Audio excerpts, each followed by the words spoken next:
Okay, hi guys, this is Dennis Oakley. Sorry about this, just getting the business model. Right, there we go. Time to get started. So, I'm Dennis Oakley, and today we are talking about the business model of a company called Blinkist. It's a German company, and it's really cool because it enables you to absorb and learn and understand big, thick, big business books really, really quickly. So what I'm doing, what you're seeing in front of you, is the business model canvas. It's a way of very quickly summarising the core features of a business. I'm just going to tweak that. Yes, that's better. Core features of a business, so it's really easy to understand.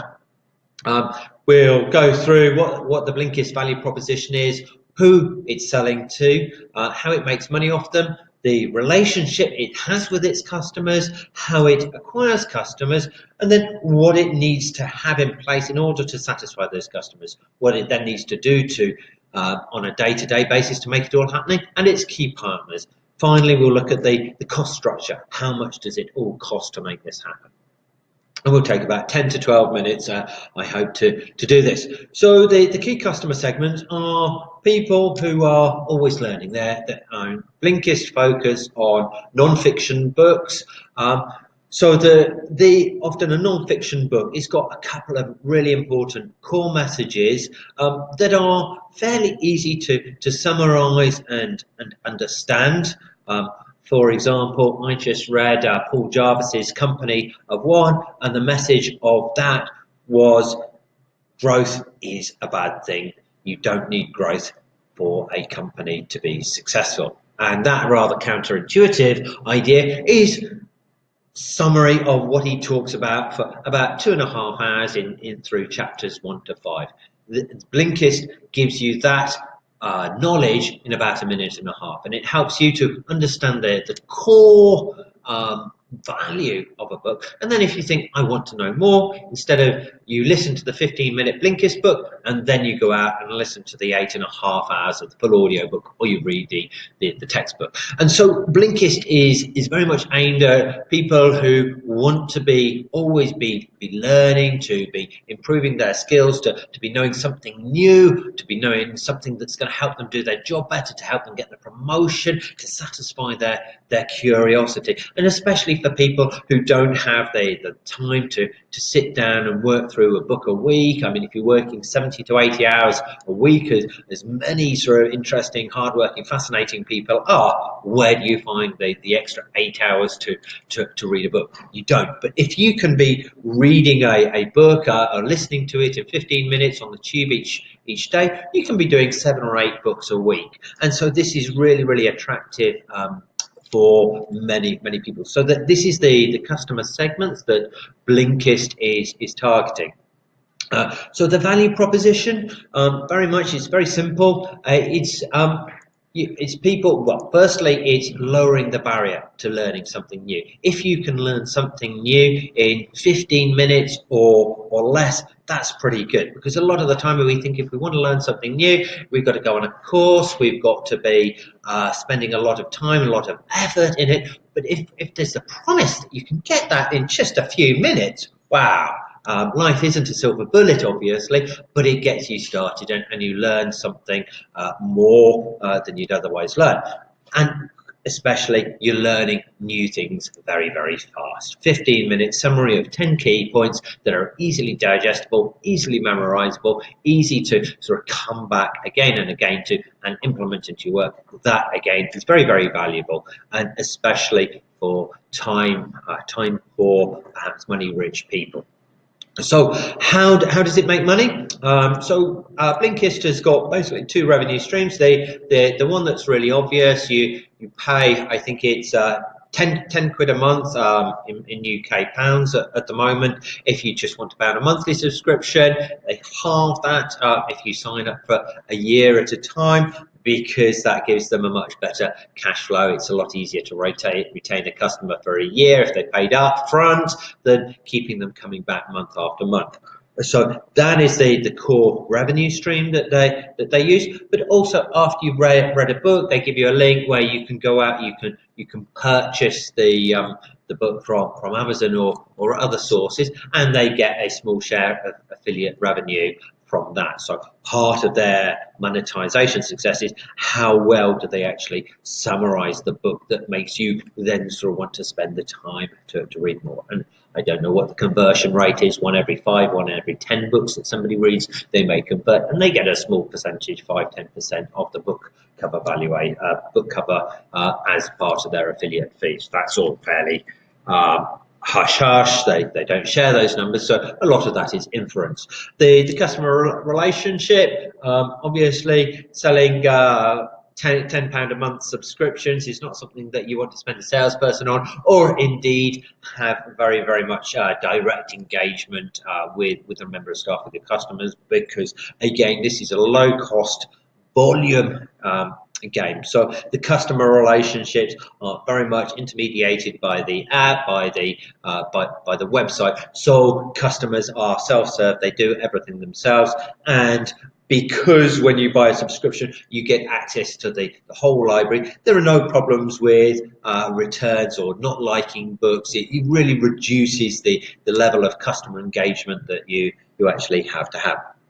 How do they get users? To start with, there was a lot of paid acquisition through the App Store, getting promotions on the App Store, so they appeared higher, using Facebook ads, using ads in other places where people are searching for books to get them to come and try Blinkist, and you can sort of figure out how much they were probably trying to cost, because if they're signing up a new user for say £60 a year, if you're working on a traditional ideal CAC to LTV ratio of 3 to 1, then they were able to pay about £20 per new user and sort of to break even at that point. So that's a lot of the paid channel.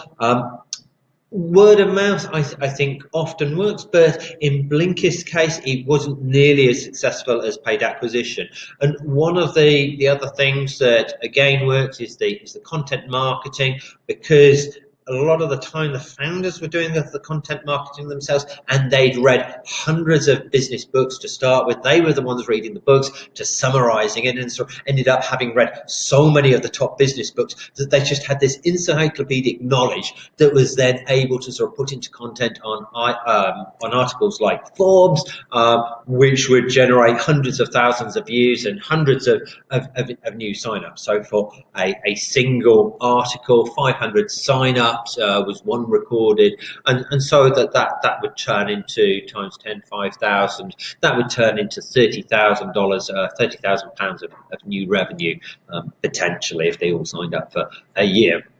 So that's the front side, the customer facing side of Blinkist's business model. On the back side, what are the key resources? So one of the key resources to current users now is they've started to get some economies of scale. They've got a 3,000 book library, so there's always something that's worth reading, worth listening to on the library. So you're getting a lot of value from that. To start with, they've got 40 or 50 books, and so if you read 10 of those after a couple of months, your debt is not so valuable. But now they're adding 40 or 50 books a month, the library is becoming increasingly valuable, increasingly useful to them.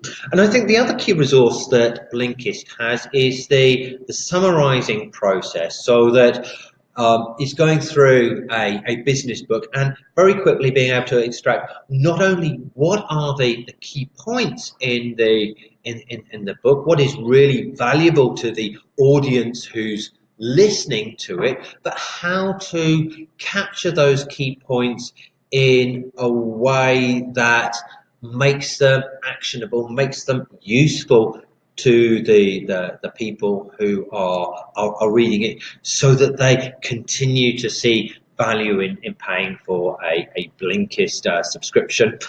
Key partners to do that now is the scaling, and they're doing 40 or 50 books a month. So if you think about the process required to do that, it may take you 1 or 2 days to go through to read and summarize a book, and so you need a good team to be actually doing that, to be making making it happen. And I don't know right now whether these summarizers are in-house or they're sort of done on a freelance or a contract basis.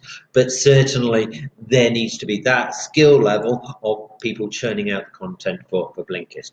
Finally, the key activities. Blinkist is a very product-led organization trying to get the product to work, so you've got a very good look and feel, a very high level of usability and a user experience, and then of course there is the user acquisition, having a very big funnel that's funneling people down so that people are coming onto the Blinkist platform, signing up and then coming through. And so this goes back to the paid acquisition that we talked a little bit ago. Finally, the cost structure, like any platform, the larger the market, it's got a number of fixed costs. The platform, the product, the technology costs are all fairly fixed, and so until the platform gets over a certain scale, it's very easy, it's very difficult to break even. But once the numbers hit the 1 million, the 2 million, and now I think they're up to the 12 million monthly users, pretty much every additional user is pure profit that can either be used to accelerate the growth, accelerate the marketing, accelerate the number of books that are being put onto the platform, or be taken out into profit. And I suspect at the moment, with only 12 million users and probably 60 to 100 million business professionals in the world, there's still a lot of room for growth. So they'll be ploughing that revenue back into growth for the foreseeable future. And that is the other big chunk of the cost structure, which is the marketing, which is probably taking up 60-70% of their costs now that the platform is relatively stable. So that's the Blinkist business model. Do like it, do share it if you think it's valuable. I try and reply to comments and questions within about 8 to 12 hours, depending on what time zone you're in, and so do feel free to ask things, and I'll get back to you and sort of catch up with anything that's unclear, whether I've made a mistake or anything else. And yeah, share it, and thanks a lot for listening. Do let me know what else you'd like me to cover. Okay, thank you.